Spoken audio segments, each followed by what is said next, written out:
negara dan pensiunan.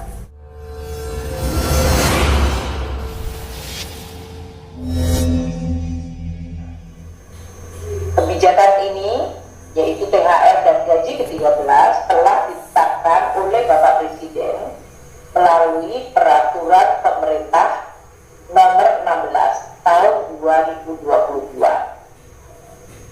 Ini adalah wujud penghargaan atas kontribusi dan pengabdian aparatur negara, juga untuk pensiunan, di dalam 2 tahun lebih menangani pandemi melalui berbagai pelayanan masyarakat dan upaya-upaya untuk pemulihan ekonomi nasional. Kebijakan ini juga diharapkan akan juga mendorong percepatan pemulihan ekonomi nasional dengan menambah daya beli masyarakat. Dan ini juga dilakukan dengan upaya terus membantu kelompok masyarakat yang paling rentan melalui penambahan dan penebalan bantuan sosial, termasuk kepada para pedagang kaki lima tangan yang juga menghadapi tekanan kenaikan harga.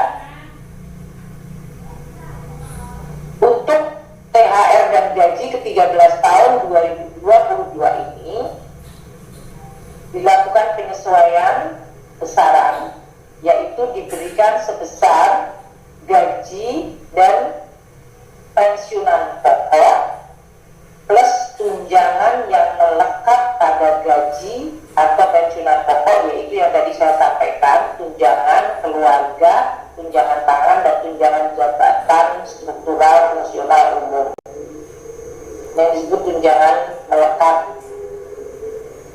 Dan untuk tahun ini kita tambahkan 50% dari tunjangan kinerja per bulan bagi yang mendapatkan tunjangan kinerja. Jadi besarannya lebih besar dari tahun 2021. Karena THR dan gaji ke-13 diberikan kepada aparatur negara, dalam hal ini aparatur negara di pusat dan di daerah, termasuk TNI dan Polri. Nah, untuk instansi pemerintah daerah yang mengelola aparatur negara daerah, ASN daerah, paling banyak 50% tambahan penghasilan dengan tentu memperhatikan kemampuan kapasitas fiskal daerah masing-masing yang diatur sesuai dengan peraturan perundang-undangan. Jadi kalau untuk pemerintah pusat tadi tunjangan kinerja per bulan ditambahkan kepada THR dan gaji ke-13, untuk instansi daerah 50% adalah paling banyak 50% tambahan penghasilan. Tentu memperhatikan kemampuan fiskal masing-masing daerah. Peraturan Pemerintah Nomor 16 Tahun 2022 yang telah ditandatangani oleh Bapak Presiden menyampaikan bahwa THR tahun 2022 ini diberikan kepada seluruh aparatur negara dan pensiunan.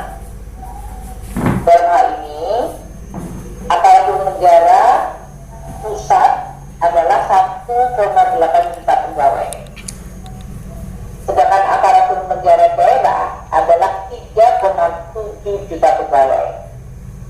Sementara pensiunan adalah sebanyak 3,3 juta orang.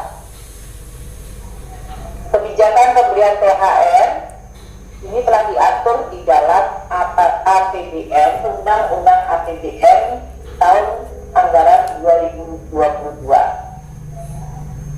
di mana anggarannya untuk membayar THR dialokasikan melalui satu, untuk ASN pusat yang bekerja di kementerian lembaga, alokasi anggarannya adalah 10,3 triliun,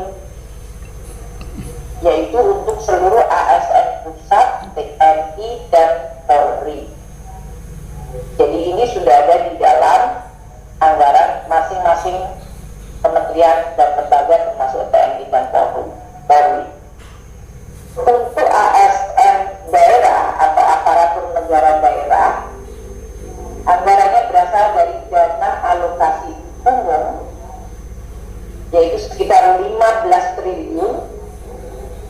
Ini untuk ASN daerah, baik PNS daerah maupun PPPK.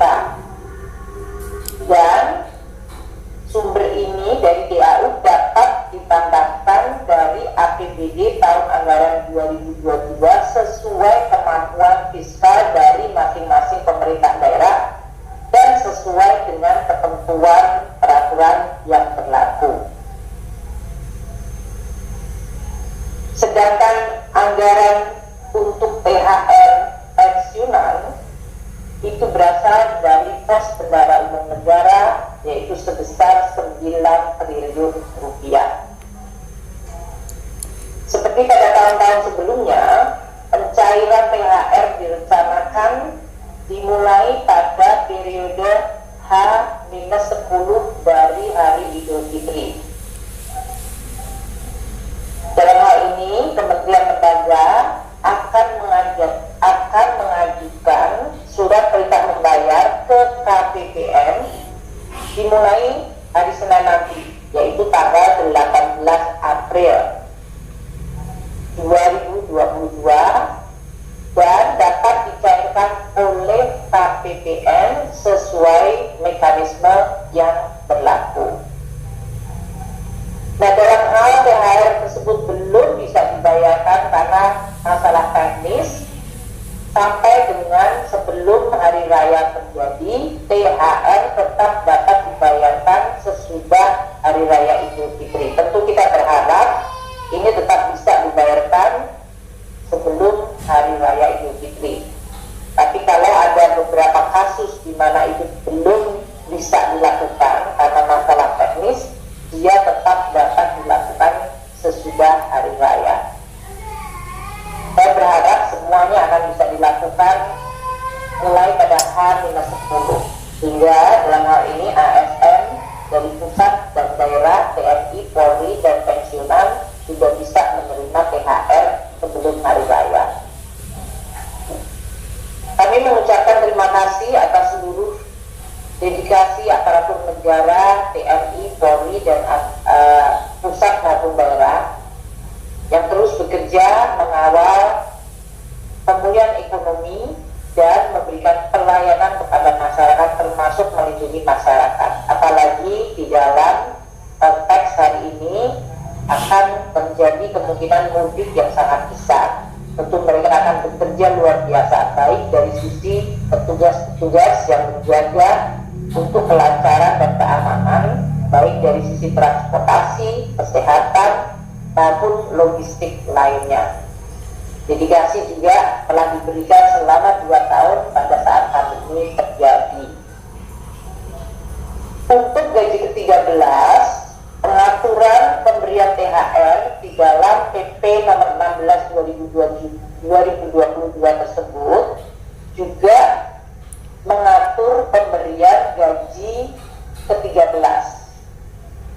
Ini seperti yang selama ini dilakukan, tujuannya adalah untuk membantu seluruh aparatur, terutama pada saat menjelang tahun ajaran baru yang dilaksanakan pada bulan Juli, yang biasanya identik juga dengan kebutuhan belanja bagi putra-putri dari anak-anak ASN TNI Polri. Bantuan gaji ke-13 ini diharapkan bisa memenuhi kebutuhan biasanya berbagai belanja untuk keperluan pendidikan. Pengaturan pelaksanaan teknis THR maupun gaji ke-13 akan dilakukan dengan peraturan Menteri Keuangan untuk anggaran yang berasal dari APBN, tadi yang ada di belanja KR maupun belanja bendahara umum negara.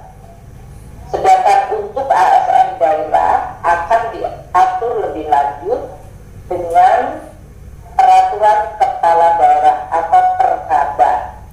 Ini adalah karena sumber dananya adalah dari APBD. Kebijakan pemberian THR dan gaji ke-13 tersebut diharapkan akan bisa terus memberikan faktor yang makin kondusif untuk masyarakat dalam beraktivitas dan dalam menjalankan kegiatan-kegiatan sekaligus juga